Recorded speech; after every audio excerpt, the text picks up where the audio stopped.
하나님 좋습니다. 감사합니다. 사랑합니다.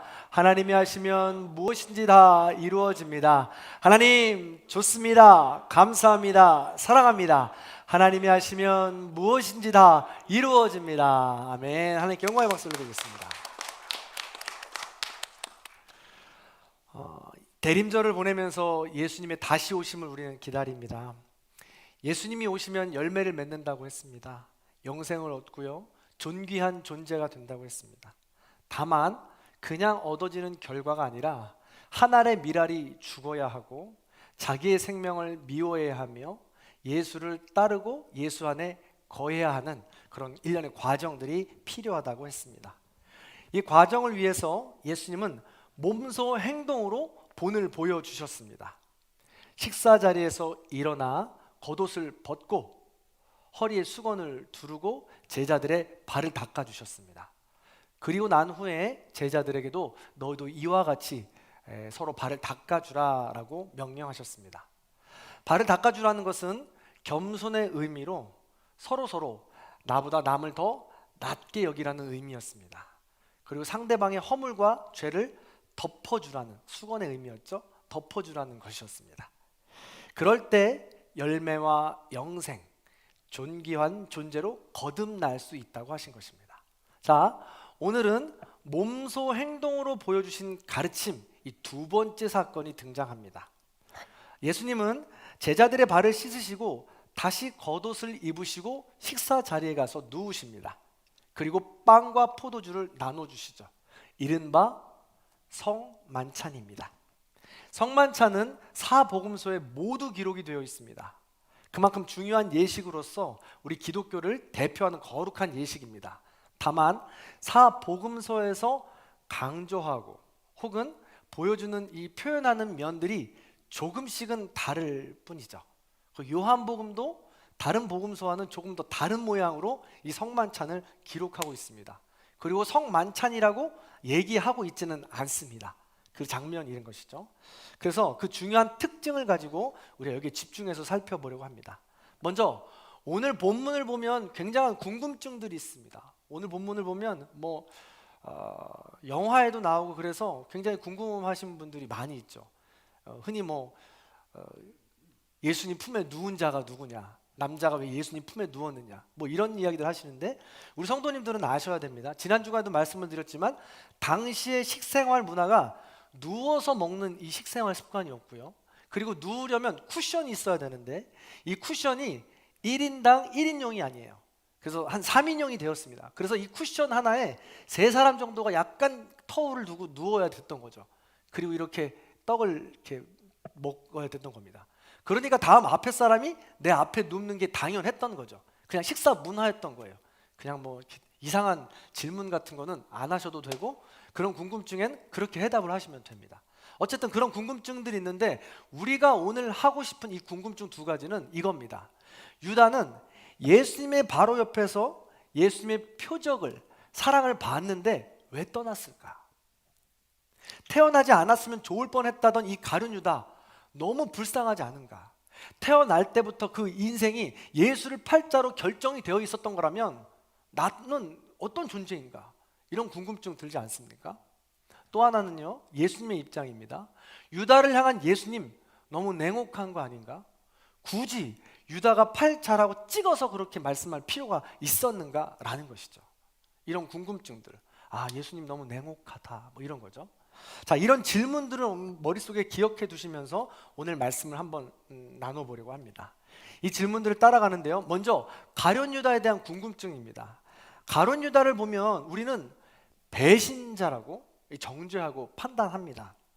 또는 예수님을 팔 역할이 필요했으니까 애시당초 악한 사단 마귀였을 것이다 라고 생각하기도 합니다. 그런데 과연 그럴까? 먼저 13장 2절의 말씀을 기준으로 우리가 가룟 유다의 궁금증을 풀어가 보겠습니다. 자, 2절 함께 읽겠습니다. 읽습니다. 시작. 마귀가 벌써 시몬의 아들 가롯 유다의 마음에 예수를 팔려는 생각을 넣었더라. 아멘. 마귀가 유다에게 예수를 팔 생각을 넣었다고 했습니다. 그런데 마귀의 능력은 거기까지입니다.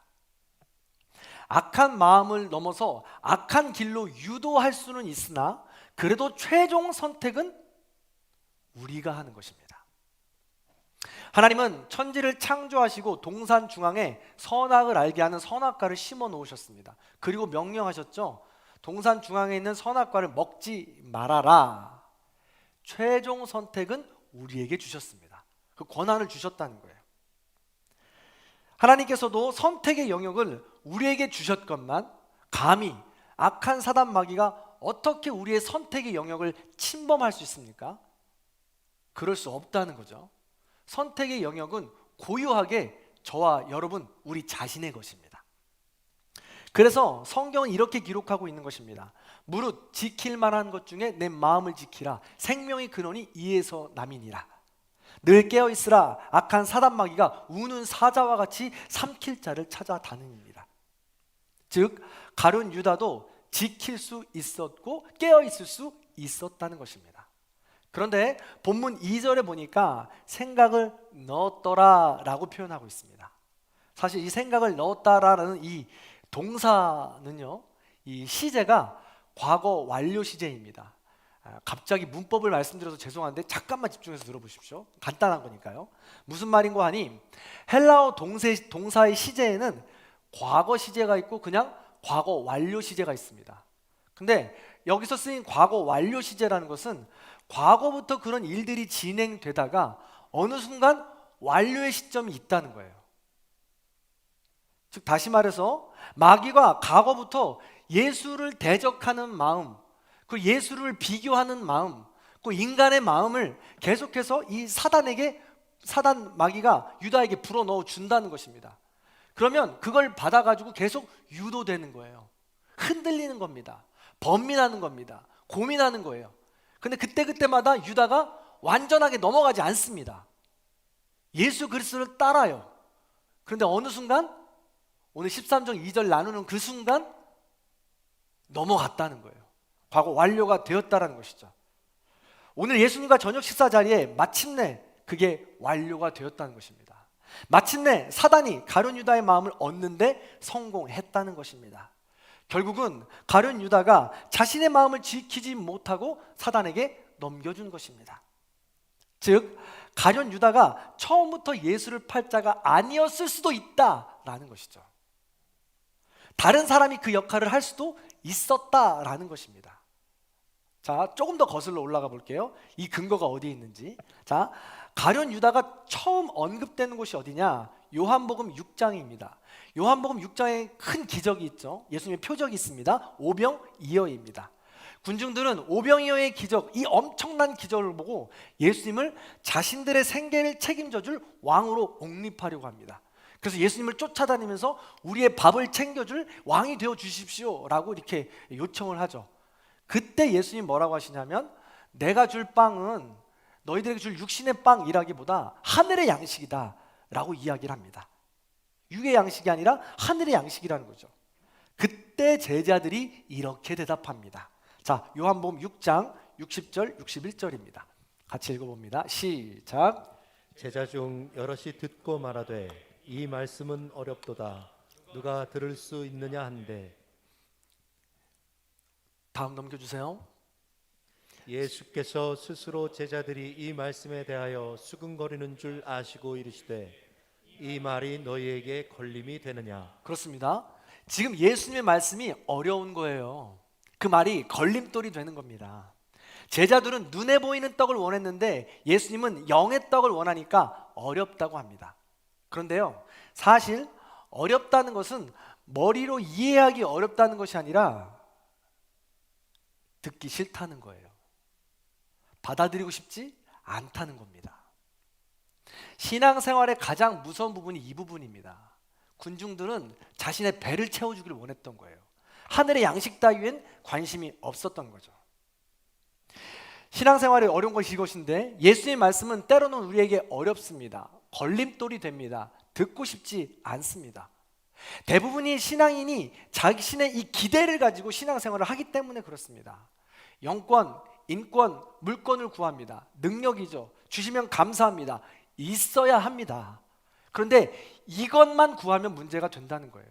이것만 듣길 원한다면 이것만 듣고서는 아멘 그렇습니다 주시옵소서 라고 하는데 반면에 사랑해라, 오래 참어라, 나누어 주라, 인내하라 이런 말씀을 들을 때는 아멘하고 외치지 않는다는 거죠. 듣고 싶지 않다는 거예요. 막상 그래야 하는 상황이 다가오면 말씀이 어렵습니다. 걸림돌이 되는 거죠. 영국의 유명한 설교가인 로이드 존스의 책에 나오는 굉장히 유명한 이야기입니다. 어느 농부가 소를 기르는데 소가 송아지 2마리를 낳았습니다. 너무 기쁜 나머지 펄쩍펄쩍 뛰면서 아내에게 이야기합니다. 여보, 우리 소가 송아지 2마리나 낳았어. 얼마나 감사한지 몰라. 이 소를 한 마리는 하나님께 바치세. 아내도 대답합니다. 아멘, 너무 좋죠. 하나님께 바치시죠? 라고 이렇게 대답을 했습니다. 그래서 하나님께 바치기로 하고 열심히 잘 키웠습니다. 그런데 어느 날 이 소 중에 한 마리가 시름시름 앓더니 그냥 죽어버린 거예요. 그랬더니 이 남편 농부가 너무 슬픈 목소리로 들어오면서 아내에게 이렇게 이야기합니다. 여보, 하나님의 소가 죽었소. 정말 우스갯소리지만요, 우리의 삶이 다 이렇다는 겁니다. 내가 좋을 땐, 내가 받아들일 수 있을 땐 모든 것을 다 하나님께 드릴 수 있겠다라고 하는데 막상 어려운 일이 다가오면, 막상 곤란한 순간이 다가오면 면피한다는 거죠. 피하고 싶다는 거죠. 듣고 싶지 않다는 겁니다. 이게 바로 신앙생활의 일반적인 모습이라는 것이고, 이 가룟 유다가 지금 이런 갈팡질팡한 이런 현상 속에 지금 있었다는 것입니다. 가룟 유다는 그렇게 이 말씀이 어려웠고 걸림돌이 되었습니다. 그래서 어떻게 해요? 요한복음 6장 64절에 이렇게 기록되어 있습니다. 6장 64절 읽습니다. 시작. 그러나 너희 중에 믿지 아니하는 자들이 있느냐? 이는 예수께서 믿지 아니하는 자들이 누구며 자기를 팔자가 누구인지 처음부터 아심이로라. 아멘. 말씀이 어렵다고 걸림돌이 되어 넘어지기 시작한 사람이 그때부터 많이 있었다는 거예요. 그러나 제가 볼 때는 그 당시까지는 아직 기회가 있다는 것입니다. 완료가 되지 않았으니까. 그리고 가룟 유다가 그렇게 악한 사단마귀의 마음을 갖는다 쳐도, 완료가 되었다 하더라도 오늘 말씀을 끝까지 보면 하나님이 완료가 되지 않았으니까 그 과정은 계속해서 이어진다는 것입니다. 믿지 아니하는 자들이라고 표현한 것을 보면 유다가 아니라 다른 사람이 될 수도 있지 않았을까 생각해 보는 겁니다. 그들 모두에게 여전히 기회는 남아 있었다는 것이죠. 결과적으로 볼 때 가룟 유다가 예수를 넘긴 자가 되었으니 점점점 더 선명해지는 것입니다. 그 이후에 요한복음 6장이었죠. 12장으로 가면 가룟 유다를 언급하는 장면이 또 하나 나옵니다. 마리아가 향유 옥합을 깨뜨려 예수의 발을 씻습니다. 그때 유다가 이렇게 고백하죠. 요한복음 12장 5절과 6절에 이 향유를 어찌하여 300데나리온에 팔아 가난한 자들에게 주지 아니하였느냐. 이렇게 말하면 가난한 자들을 생각함이 아니요 그는 도둑이라. 예수님의 표적과 가르침을 여전히 보았음에도 불구하고 유다는 점점 강팍해집니다. 그리고 그 순간순간을 깨어있지 못하고 말씀을 가까이 하지 못하고 점점 멀어지고 있다는 것이죠. 근데 성도 여러분, 이 유다만을 비난할 것이 아니라는 것이죠. 유다가 지금 유독 넘어지는 것이 무엇입니까? 물질입니다. 재물입니다. 물질을 자유할 사람이 어디 있습니까? 유다를 닮은 우리의 모습을 보아야 된다는 것입니다. 유다를 비판하고 정죄할 것이 아니라 유다가 나일 수도 있겠구나, 그 생각을 하고 오늘 말씀을 집중해야 된다는 것이죠. 실제로 재물이라고 하는 이 만몬신이 얼마나 강력한지 일찍이 성경에서 말씀했습니다. 하나님의 지위 바로 옆에 이 재물을 올려놓은 거예요. 그래서 우리는 다 청민한 것 같아도 열의 9, 아니요, 열의 10은 물질에 약합니다. 그래서 누가복음 16장 13절에 이렇게 기록하고 있죠. 같이 한번 읽어볼까요? 16장 13절 읽습니다. 시작. 집 하인이 두 주인을 섬길 수 없나니 혹 이를 미워하고 저를 사랑하거나 혹 이를 중히 여기고 저를 경히 여길 것임이니라. 너희는 하나님과 재물을 겸하여 섬길 수 없느니라. 아멘. 그렇습니다. 오직 재물만이, 물질만이 하나님과 동급으로 여겨지는 우상입니다. 무서운 거죠. 여기서 자유로울 수 있는 사람이 누가 있습니까? 돈이 좀 있어야 우리 통장에 좀 저장이 되어 있어야 우리가 좀 편안하고 안정감 있지 않습니까? 노후가 좀 보장되어야 될 것 같고, 아파도 좀 병원 갈 요량 좀 병원비는 있어야 될 것 같고, 돈이 좀 있어야 좀 안정하지 않겠습니까? 그래서 우리의 두려움을 물리쳐 준다는 것이죠. 근데 여기서 자유로울 수 있는 사람이 없다는 거예요. 목사인 저도 마찬가지입니다. 저는 돈을 벌 능력도 안 되고 돈에 대한 계산도 약하고 돈을 벌 수 있는 직업도 아니고, 그러다 보니까 저는 저 스스로 돈에 약하다고 세뇌하는 거예요. 청빈하다고 저 스스로를 위로하는 거죠. 그래서 카드 한 장만 갖고 다니는 거예요. 그래서 돈 써야 될 땐 팍팍 쓰고, 그러면서 나중에 결산할 때는 그 모든 짐을 아내한테 떠넘기죠. 재정부 장관, 올 한 달 재정을 왜 이렇게 했는가 나무라 하는 거죠. 그러면서 저는 제가 져야 할 그 재물에 대한 이런 어려운 마음들은 숨기는 겁니다. 그러나 모두가 그렇듯이 이런 마음에 노출되어야 하고 이 마음을 맞닥뜨려야 합니다. 그리고 그 마음을 맞닥뜨리는 어려운 마음을 그럼에도 불구하고 하나님 말씀 앞에 가지고 나아가고, 그럼에도 불구하고 청빈함으로, 그럼에도 불구하고 더 나눔으로 나아갈 때, 하나님께 드림으로 나아갈 때 물질에서 점점점 조금씩 우리는 자유를 얻을 수 있게 된다는 것이죠. 다시 말해, 저 또한 물질에서 지금 완전히 자유롭다 할 수 없는 거예요. 외면하고 있는 거니까. 그러므로 우리가 가룟 유다의 삶을 생각하면서 늘 나도 가룟 유다가 될 수 있겠구나라는 생각이 우리 늘 깨어 있어야 된다는 것입니다. 자, 가룟 유다를 여기까지 생각하시고요. 잘 가룟 유다에 대한 것도 생각해 놓으시고, 이번에는 예수님에 대한 의문을 우리가 함께 풀어보도록 하겠습니다. 가룟 유다를 향해서 너무 냉정하거나 냉혹한 거 아닌가라는 것이죠. 자, 21절 말씀 같이 한번 읽어보겠습니다. 21절 읽습니다. 시작. 예수께서 이 말씀을 하시고 심령이 괴로워 증언하여 이르시되 내가 진실로 진실로 너희에게 이르노니 너희 중 하나가 나를 팔리라 하시니. 아멘. 예수님은 지금 심령이 괴롭다고 하십니다. 마음과 영이 모두 괴롭다고 하십니다. 온 전체가 지금 괴롭고 힘들다고 말씀하는 것입니다. 그럼 예수님은 지금 왜 심령이 괴로우실까요?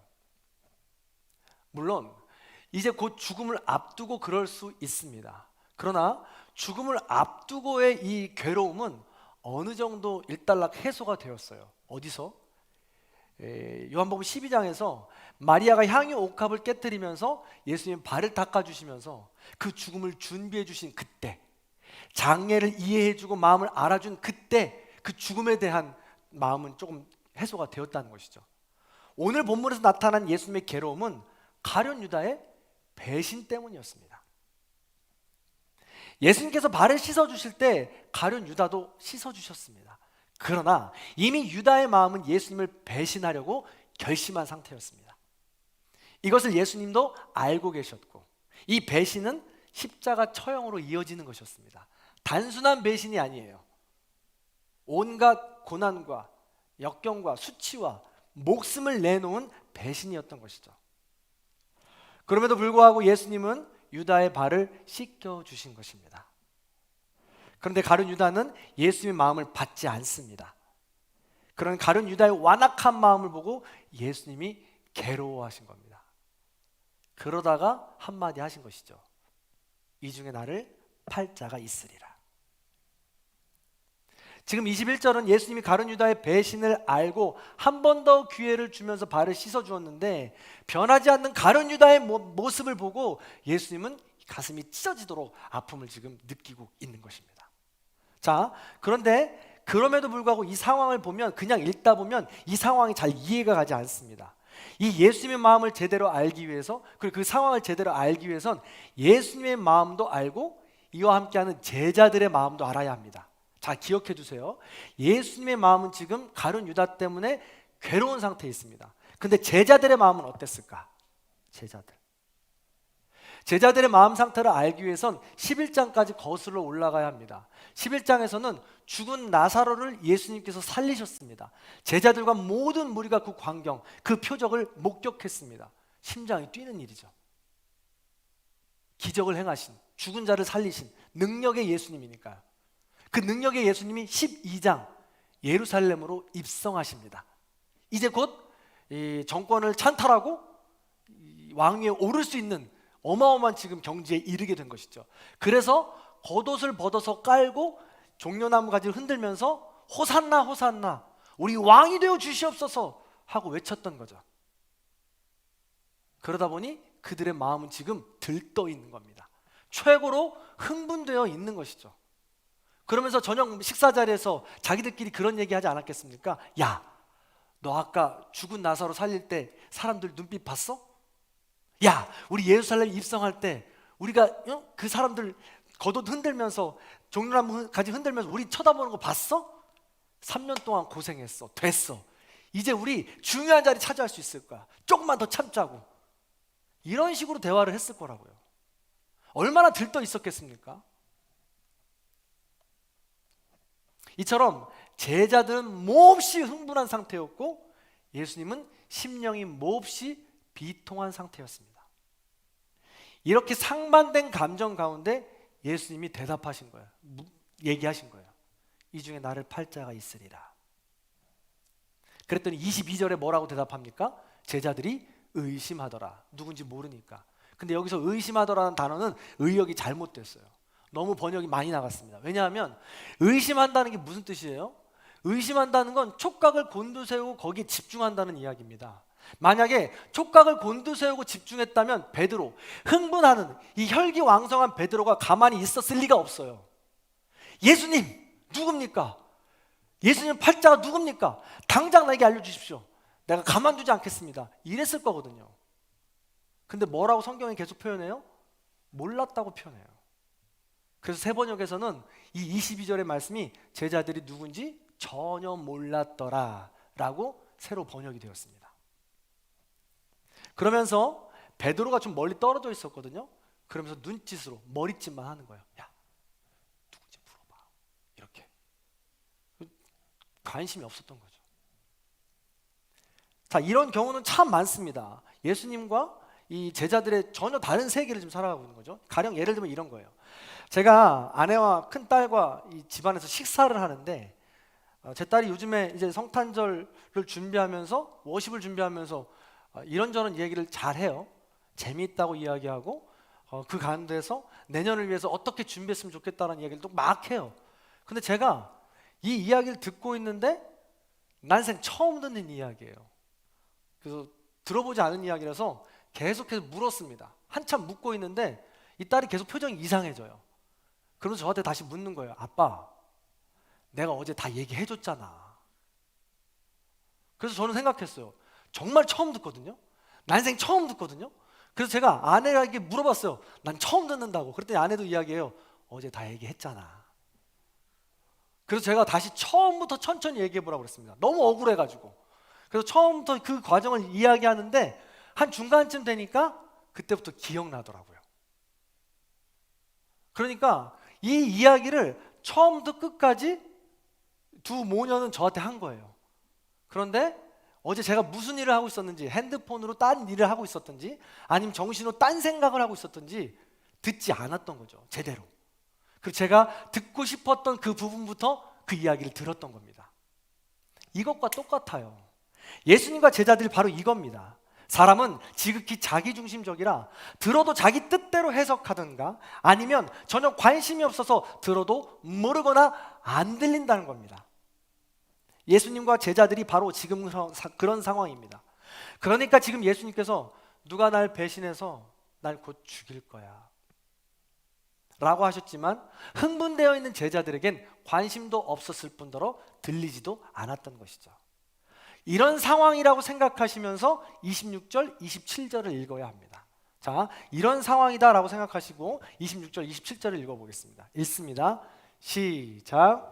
예수께서 대답하시되 내가 떡 한 조각을 적셔다 주는 자가 그니라 하시고 곧 한 조각을 적셔서 가롯 시몬의 아들 유다에게 주시니 조각을 받은 후 곧 사탄이 그 속에 들어간지라. 이에 예수께서 유다에게 이르시되 내가 하는 일 속히 하라 하시니. 아멘. 이 본문은 잘못하면 오해할 수 있습니다. 예수님이 모든 제자들에게 가룟 유다가 나를 팔 사람이야 하고 고자질한 것처럼 보이기 때문입니다. 그러나 이 장면은 예수님께서 배신할 사람이 누구인지 고자질하는 장면이 아닙니다. 가룟 유다가 날 팔 것이라고 지명하기 위해서 떡을 떼어준 것이 아니라는 것입니다. 떡을 떼어주는 그 이유가 네가 날 팔 사람인 거야 라고 점찍기 위해서 준 것이 아니라는 것이죠. 26절에 예수님이 대답하셨다는 것은 드라마나 영화에 나오는 이 독백과도 같습니다. 그걸 어떻게 할 수 있나요?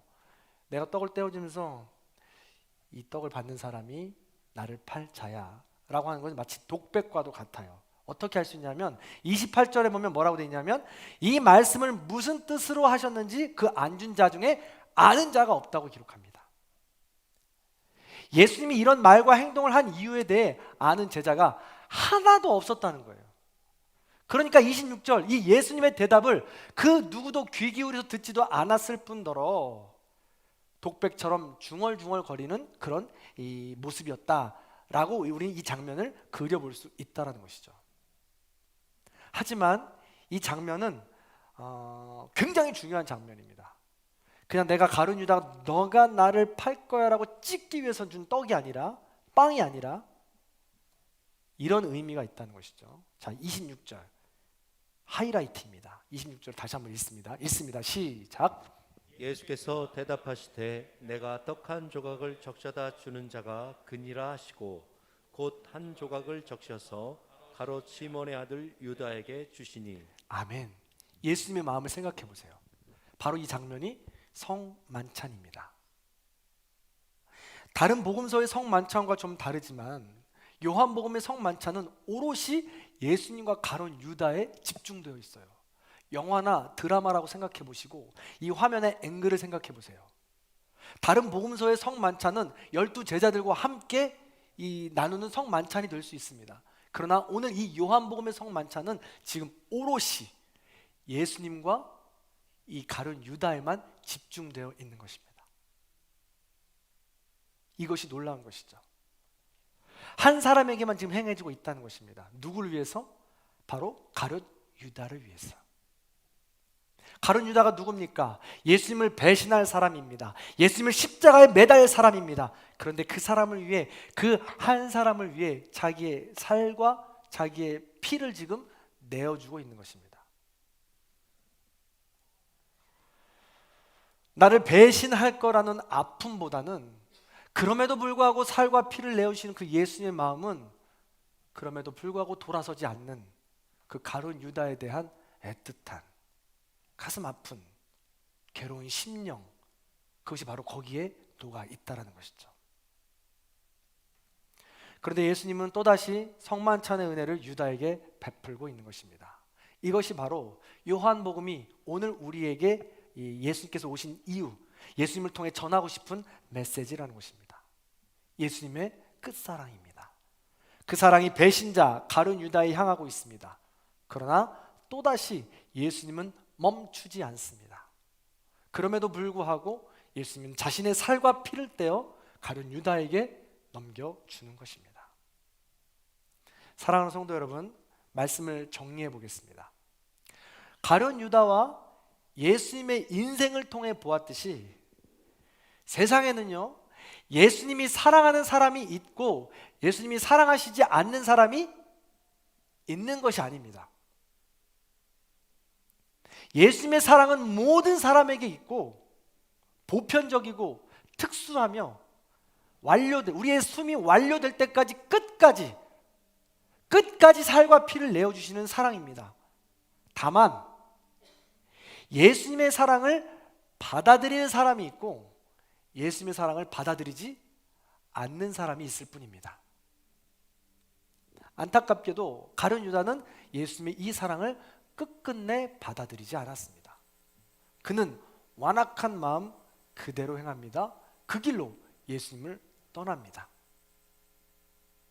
그리고 마지막 절에 정말 그림과 같이 이 한 절이 남아요. 자, 30절 말씀입니다.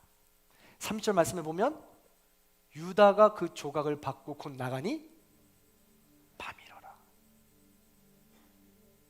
빛 대신 예수를 떠나니 밤이 이러라.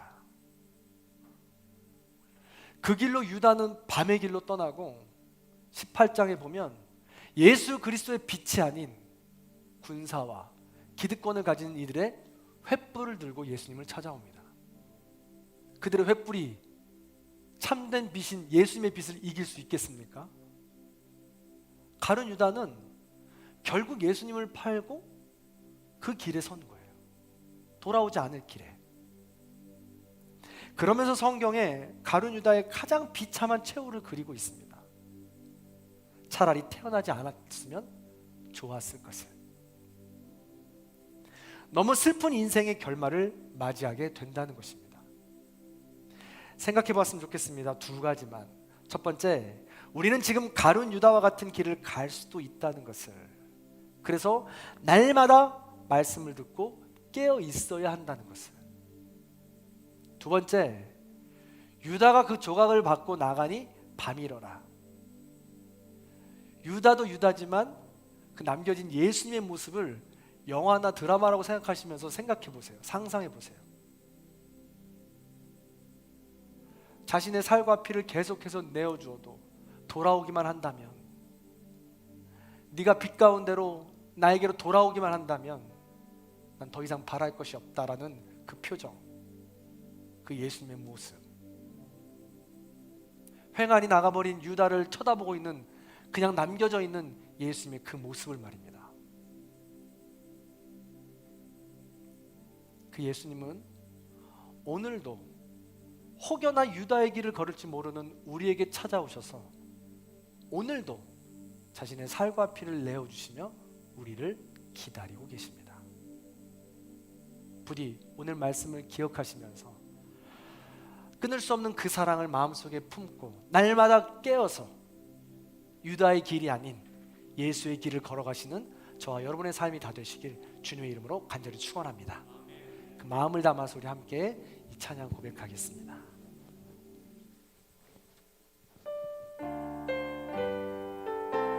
가사를 잘 생각하시면서 하나님께 올려드립니다.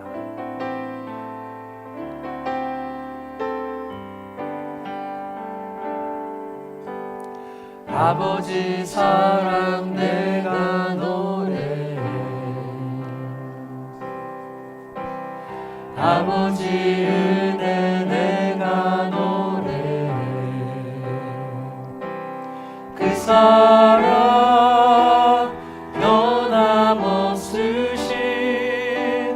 거짓없으신 성실하신 그 사랑,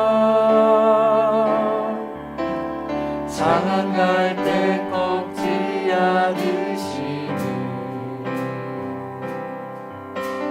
꺼져가는 등불 끄지 않는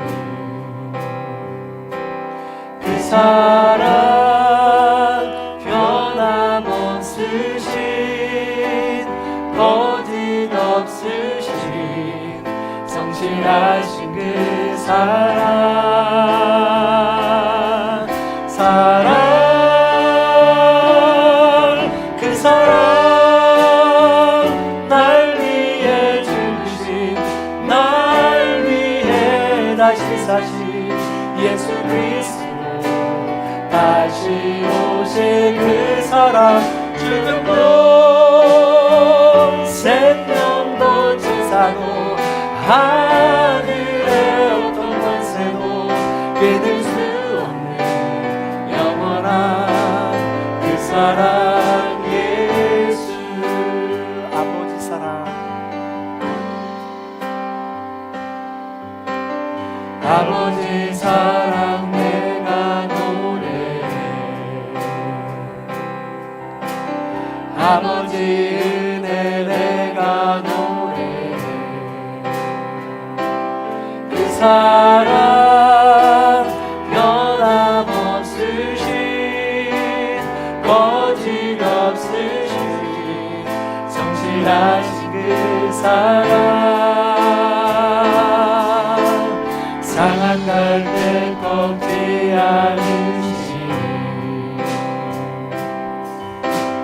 꺼져가는 등불 끄지 사랑 변함없으신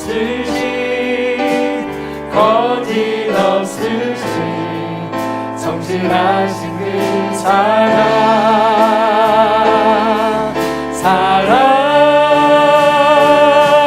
그 사랑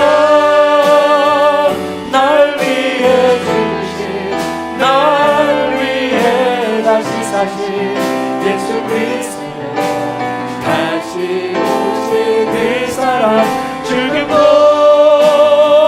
생명도 주사고 하늘의 어떤 곳에도 끊을 수 없는 영원한 그 사랑 우리 한 번 더 찬양합니다. 그 사랑 날 위해 주신 날 위해 다시 사신 예수 그리스도 다시 오신 그 사랑 죽음도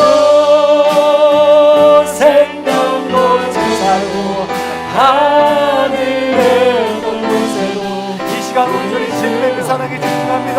주님 도와주셔서 한 번 더 찬양합니다. 그 사랑 날 위해 주신 날 위해 다시 사신 예수 그리스도 다시 오신 그 사랑 죽음도 생명도 주사로 하늘의 어떤 권세도 끊을 수 없는 영원한 그 사랑 예수. 아멘. 이 시간 오늘 말씀을 기억하며 잠시 기도하는 시간을 갖습니다. 잠시 조용하게 우리의 삶을 돌아봅니다. 열의 아홉은 아니 열의 열은 가룟 유다와 똑같은 인생을 우리는 살아갑니다. 그러나 가룟 유다의 삶을 살지 않기 원합니다. 오롯이 우리 예수 그리스도 빛 대신 예수 그리스도의 삶을 바라보며 우리 마음속에 오실 예수 그리스도를 기대하며 날마다 깨어서 주님을 따라 서로 발을 씻어주며 성만찬에 참여하며 예수 그리스도의 사랑을 깨달은 삶을 살아가기 원합니다. 하나님 도와주시옵소서. 그런 삶을 방해하는 내 발목을 붙잡고 있는 말씀이 어렵습니다, 걸림돌이 됩니다 라는 것들 생각나게 하시고 그 모든 것들을 주 예수 그리스도의 보혈로 깨뜨려 버릴 수 있는 우리의 삶이 될 수 있도록 인도하여 주옵소서. 우리 그런 마음을 가지고 잠시 조용히 나 자신과 우리의 가정, 우리 교회를 위해서 잠시 기도합니다.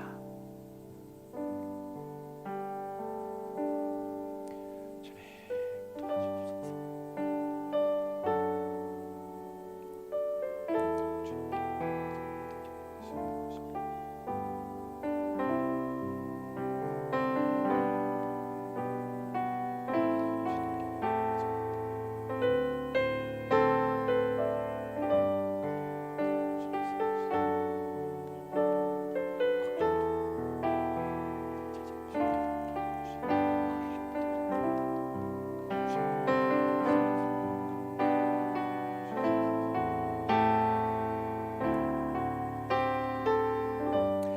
사랑이 많으신 하나님, 보잘것없고 매일같이 배신하고 쓰러지고 연약한 우리에게 찾아와 주심을 진심으로 감사를 드립니다.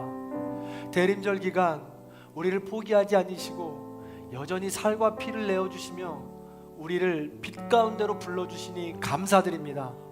우리가 빛 가운데로 불러주시는 예수 그리스도의 음성을 듣고 그 사랑의 길로 걸어갈 수 있도록 인도하여 주시옵소서. 악한 사단 마귀는 여전히 우리의 약한 부분을 파고들며 집요하게 우리의 생각에 들어옵니다. 우리의 마음에 들어옵니다. 우리를 흔들어 놓습니다. 그럼에도 불구하고 우린 다시금 예수 그리스도만을 바라보기 원합니다. 우리의 살과 피를 내어주시며 여전히 나를 향해 애틋한 눈빛으로, 사랑의 눈빛으로, 포근한 품으로 우리를 부르시는 그 예수님을 바라보게 해주시고, 다시금 이 현실에서 나의 발목을 붙잡고 있는 그 모든 현실에서 주님만 바라보고 다시 일어날 수 있는 우리 모든 성도님들이 될 수 있도록 인도하여 주시옵소서. 예수님이 오심을 기다리는 대림절이 바로 그런 시간입니다.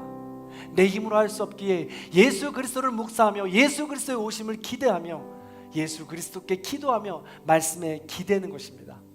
그 대림절 기간을 보내게 하여 주시고 떳떳하고 당당하게 하나님의 자녀로 승리할 수 있는 우리 모두가 될 수 있도록 인도하여 주시옵소서.